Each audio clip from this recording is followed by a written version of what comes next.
In your mind, do you think that there are any restrictions that the Europeans, for example, that the United States can put on Russian energy today that would effectively end President Putin's war machine? So, obviously, the one thing that's been excluded so far has been gas, but clearly at this stage, the reliance of Europe on Russian gas has diminished significantly, and I think many people will be aware that the effort has really been to maximize production within Europe, and then we're short about 100 million tons of gas. That's about the equation, and about 40 million tons of that can be replaced by imported LNG. So we're going to import 20 million tons from markets that can afford to let it come to Europe, and there was about 20 million tons of additional production that's been absorbed into Europe. So there may come a day, one day, where no Russian gas is flowing to Europe, but I think the concerns are obvious, which is that we've got a difficult winter ahead,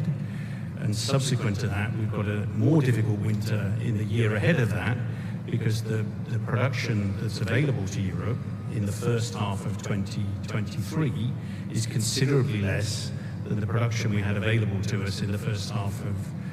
2022. So the consequences of energy shortage, and therefore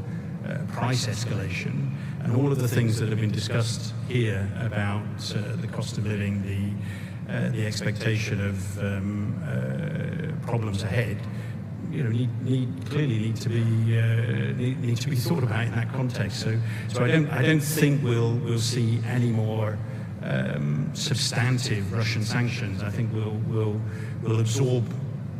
what are big decisions on the 5th of December and the 5th of February. There's still about 1 million barrels a day of crude and 1 million barrels a day of products that have got to leave the European market, find new markets, and Europe has got to import something else to replace that. So these are quite big levers that have still got to be figured out. They're getting figured out, and that's kind of why the sanctions were put in this later part of the year, to allow flows to transition. Now, at the moment, there's 160 million barrels of additional oil on the water going a longer route than it otherwise would have done, because it can't find a European marketplace, not because of sanctions today, but because of customer choice not to bring product to Europe, and it's having to go to further to India or further to the Far East. So we've lost 160 million barrels of supply because it's making a much longer journey to the customer, and all of that is having price effects. So yeah, you can take things further, but obviously there are always going to be price effects and costs to consumers, and I think at this stage those things are they need to be kept in balance.